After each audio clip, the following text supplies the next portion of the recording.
In this lesson, we're going to talk about the very common experience that survivors have when I start talking with them about feeling their feelings. They start to get really scared that if they start to experience their feelings, they're going to get so overwhelmed by feelings that they're not going to be able to live life. And it's true, if you have been experiencing trauma and you don't know how to deal with feelings, don't know how to think about them, don't know what to do with them, you're often overwhelmed. But now I'm going to teach you what to do when feelings get overwhelming so that you don't have to feel scared and that you can actually learn to manage those emotions. So the first thing I want to say is that overwhelm is not the goal here. So experiencing your feelings, especially if they've been shut down for a while, will be a scary thing. Many people feel scared about it because they think, gosh, if I let myself feel or if I let myself cry, I'll never ever stop. It's the reason that my life is unmanageable in the first place. I just want you to know that allowing a little bit of your feelings to come out and learning how to look at them one at a time and deal with and interpret them so you understand what's happening in your body doesn't lead to overwhelm. Overwhelm comes from shut down, shut down, shut down, shut down until there's no more space inside of your body for you to use to shut down, and it has to come out somewhere. So I want you to remember that the system that you're learning in the Trauma Erase Method Academy actually separates you from the emotional overwhelm so you can look at the emotions and understand what's going on. When I've taught it to clients, the feedback that I've gotten is, oh, this actually helps the emotional overwhelm stop and put you in control. And that's what we're going to do. You see, when you have trauma, when you've been traumatized as a child, when something bad happened to you that makes you feel out of control in this moment, based on a history that you couldn't control, the only way to heal your trauma is for you to feel like you're in control of things that you couldn't control before. We already know from the lessons up till now that behaviors that we don't like, that interactions with other people that we're not happy with in ourselves, all of that comes from an attempt to control things that were outside of our control originally. So remember, the Trauma Erase Method Academy is focused on helping you feel in control, not more out of control. I also want you to remember that you are a survivor and you learned skills that helped to get you through, and you did it successfully because you're here now, okay? And I want you to know that just because you're learning now how to heal, it doesn't mean that those survivor skills that you use to get you through are invalid. So I want to give you permission to use those feelings when you need to help you stay safe. What do I mean by that? What I mean is, if you start feeling emotionally overwhelmed, or if doing this work starts to feel like it's too much, take a break. You already know how to do emotional shutdown. You know how to do that. So if you need to do that for a day or two, even for a week, fine, do it. You're a survivor. The skills you've developed don't have to go away. We're just going to add new skills to your toolkit so that you can actually master the process of getting back in control of your body and not feeling afraid all the time. I also want you to know that if you've locked your feelings down, this is a skill. Learning to shut down feelings when you feel threatened or too scared or too tired, it's just like distraction. Other people have to learn how to distract themselves so that they don't feel. You know how to shut things down. That's a skill. Now we're going to learn how to titrate it so that instead of being fully shut down or fully feeling, right, and overwhelmed by feelings, we'll be somewhere in the middle where we can feel and experience life and have triggers and learn how to heal them. And when we need to, shut them down. And when we need to, experience more So that's going to be something that you have control over. And the whole difference is that once you've educated yourself about this process and you're no longer afraid of what's going on in your body, then you're going to have the control. It's like having the dial in your own hand so that you can actually feel like you get a choice in the matter when it comes to healing your trauma. And you have to have the choice to heal your trauma. You have to. It's a requirement. Otherwise, it feels more traumatizing. So let's talk about why feelings seem so overwhelming. I showed you the law of conservation of energy in the last lesson. Remember, energy can't be created or destroyed, and the energy will change, right? So I talked to you about the pot of boiling water, and I also talked to you about when I found myself cleaning up someone else's mess, like I did when I was a kid. It brought pain in my lower back, and when I laid down and paid attention to what's going on in my body, I got bubbles of old emotion coming up, right? So I had bubbles of energy that's been sitting in my body all of this time and, right, contributing to anxiety, contributing to too much energy in the body because we have to do something with that kind of energy. That's what I'm talking about. So why do these feelings feel so overwhelming? Because I wasn't overwhelmed when I was going through it. Well, now that I let the bubbles of energy out of my body, I don't feel overwhelmed. But I don't know if you know what a pressure cooker is. This is a pressure cooker. And what it is the top, if you look at that top part, it actually is sealed with a rubber seal that doesn't let any steam or pressure out of the pot. The reason that you're seeing steam in this picture is because the valve has been opened to let pressure off. The way a pressure cooker works is it actually, as the steam and pressure build inside the container, this is another little physics lesson. So you apply heat to a closed container, and heat is movement. So there's a little bit of water in there and there's some food. When we create heat and it makes movement, the movement inside of the pressure cooker create high pressure that actually those moving molecules of water and energy don't have anywhere to go except inside the food. So it goes inside the food and moves, creates more heat inside the food, and then the food is cooked really quickly. So people like pressure cookers because they cook things really fast. But they also create a lot of energy inside that pot. So after you've cooked with a pressure cooker, you actually have to let all of the steam out before you open the lid. Because if you open the lid, and I've done this before, you open the lid without letting all the steam out, when the lid opens, you create a volcano of heat and hot fluid and food, and it's not good. So think about the pressure cooker and think about your emotions. All of the emotions that you've been holding in your body for all of this time, even if you've been allowing yourself to cry or you feel like you cry at every little thing, but you're only letting a little pressure off the top, it's like just packing more and more and more energy into a pressure cooker until your body doesn't have any choice at all but to let some steam off.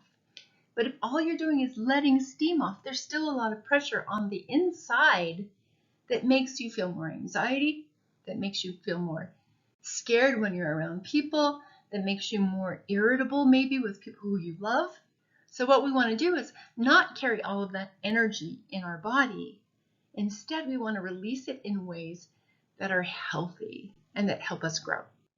The other way to think about this is an overflowing closet. So imagine that you have a closet that you have stuffed full with emotional stuff over the years. And that closet is so stuffed full that you have to prop things against the door. You have to keep it padlocked so that nothing comes out. What happens when you open that door? There will be an avalanche of emotions and feelings and old stuff that nobody wants to look at, so keep it behind a closed door. If it stays behind the closed door, it creates more and more pressure internally, so that actually we don't bring, when we're a human pressure cooker, or when we've got too much stuff behind a closed door, it prevents us from being able to interact in the present moment in real time, because all of that stuff that we think we've hidden away is actually acting outside of our current awareness.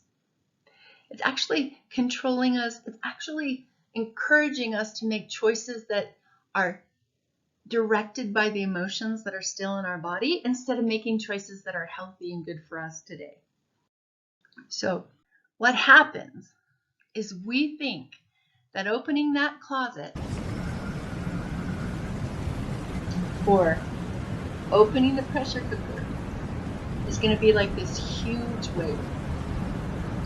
So I don't know about you, but if you've ever swam at the beach, you may have had the opportunity to get caught in one of these big waves. It's happened to me. I was body surfing at the beach with my family. And when you get caught in a huge wave like that, so I was body surfing and I got caught underneath the wave. And when I got caught underneath the wave, when you're caught underneath all of that, what happens is that the wave tumbles you and tumbles you and tumbles you, and you're like, you cannot tell. I was trying to tell which way the sun was coming in.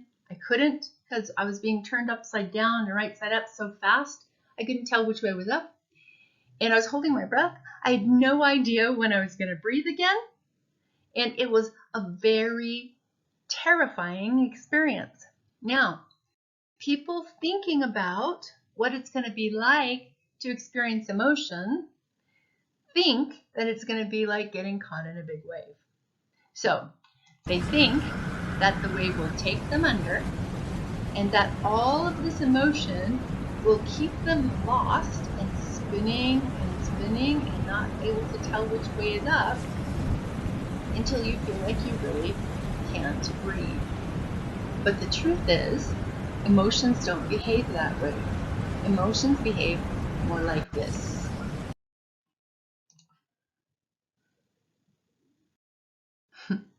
That's what they do. After I was caught under that big wave, it dumped me on the shore, and then it receded very, very quietly.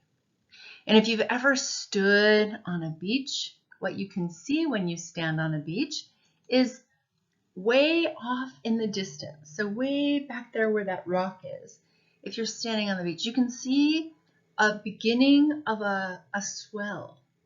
Like over there to the right of the picture, when you look on the right, you can begin to see a swell way off in the distance. That's the same as being able to feel a little feeling inside your solar plexus that's coming up.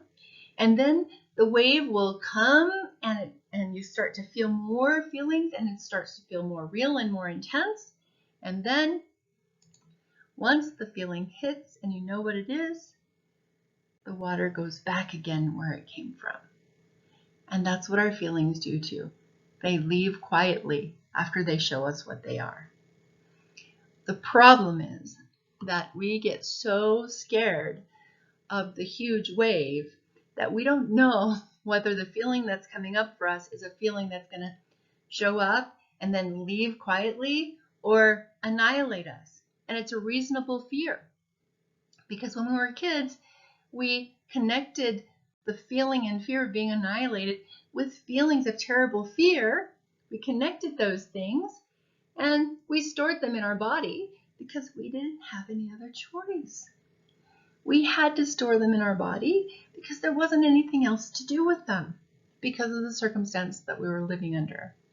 But the truth is, as we begin to understand and deal with our feelings directly, it's more like this than the big wave.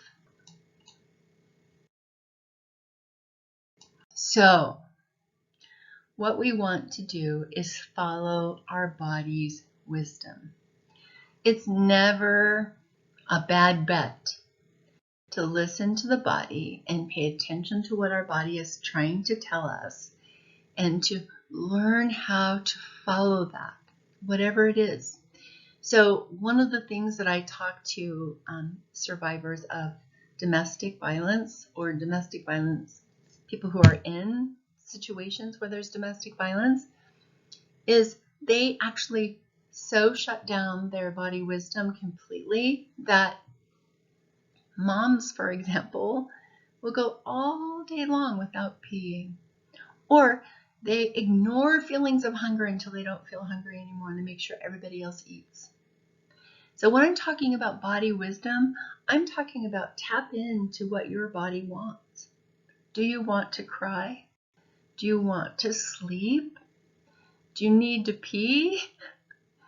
Do you need to eat? Are you thirsty? It's really important to learn how to start to follow the body's wisdom. Our feelings wake up when we start to say, okay, I'm going to pay attention to what's in my body. And when I pay attention to what's in my body, I'm going to commit myself to giving my body what it needs. And if that means crying, yes, it means crying. Crying doesn't hurt. Crying releases energy. Peeing when we need to pee, good thing. Eating when we need to eat. Drinking when we need to drink, like water. I'm not talking about alcohol. Alcohol is a compulsive behavior that actually can cover feelings when you're trying to heal. So we want to follow our body's wisdom. Listen to it and follow it. It's there for a reason. Remember, children are taught when they have appropriate mirroring from their parent to follow their own body instead of being constantly surveying the external environment to make sure that they're safe. They learn to follow their own body. While you're doing that, I want you to stay open and curious. So sometimes I've had times where feelings come up in my body and I'm trying to figure out what they mean. And it has taken weeks. Hasn't lately. But in the early years, especially when I was learning how to do this and starting to follow my body, sometimes it took a long time. And if we are typical of survivors who've had trauma in childhood, when we can't find the answer or things don't make sense yet, we'll get critical of ourselves. I don't want you to get critical of yourself. If you do that and that gets in the way of this work, I would recommend that you go back to the Foundations of Healing course and really work through that to help you identify what's stopping you from being compassionate toward yourself. Because I need you to stay open and curious. I really need to have you also be ready to keep the balance between feeling your feelings and getting overwhelmed. And you have so many tools already that we've been building up. If I look at it, we're going to be talking about how our triggers get in the way of our needs. And I'm going to teach you how to heal triggers. Everything we've been doing up to this point is to help you understand what's going on in your body so that you can be fully equipped to start healing triggers, to understand what's happening for you, to recognize when you feel overwhelmed and know what to do when you start feeling that way. So use the tools that you already have that we've built into this program. And the other thing I critically want you to remember, I tried to find a picture of this woman who she could have been as a child. I want you to remember that you've already been through the worst, and you were little, smaller and younger and wiser than you are now, and you survived. Feeling the feelings that come up for a child that's been hurt, the one that lives inside of you, doesn't mean that you're experiencing it again. You're safe now. You're an adult. You have skills and you're developing skills to keep yourself safe so that you're not actually being re-traumatized. You don't ever have to tell the story. Telling the story tells the trauma brain that you're still not safe. But as you work through this program, you start to feel your feelings. Recognize that there's a very scared part of yourself who's afraid to feel. But you're afraid because of things that have passed, that you've survived. And you have the strength to do it because you did it while you were little. And some of those little kid feelings will come up. I want you to remember when that happens, that was when you were little. Many times I will have feelings come up that I recognize are from when I was little. And I'll put one hand here on my chest and another one on my belly and hold myself and talk gently to myself. Because I know there's a part of me that needs to be soothed in a way that I was never soothed. That's what those feelings need when they come up, not more fear. They need nurturing, openness, curiosity from you, and a memory that you've gotten through it now. Parenting that child that gets scared inside of you is the most important work that you can do right now. So, your homework for this week. I want you to explore the messages that you have learned about your feelings. So, journal about them. Make a list of the feelings, the thoughts that you've been taught, the messages you've been taught about your feelings. I also want you to feel in your solar plexus. I want you to do that exercise where you're closing your eyes and paying attention to what's happening in your solar plexus and start learning to respond compassionately to the needs and feelings that are coming up in your body. Remember, those needs and feelings are for you, not for anyone else. You don't have to share them. No one else has to take care of them. It's for you alone. And then look at the support materials that have been offered to you at the end of this lesson, the end of the last lesson, and remember to breathe. You can get through this. Your body knows how to do it. And I'm giving you the fundamental skills that you need to heal yourself. You can do this. Finally, next week, we're going to start talking about how we protect ourselves from feeling our feelings with unhealthy habits. And we're going to look at our feelings and our behaviors so that we can change our habits, so that we can change them from behaviors that reinforce our traumas to behaviors that actually help us heal. So we're going to get into the real actions and we're going to dig deeply into each area of our thoughts, our feelings, our actions, what happens if we make a choice that we don't like, what happens when we're triggered. Next week is going to be the beginning of really giving you things that you can do specifically with specific behaviors and triggers so you can start to change them. So I look forward to seeing you then.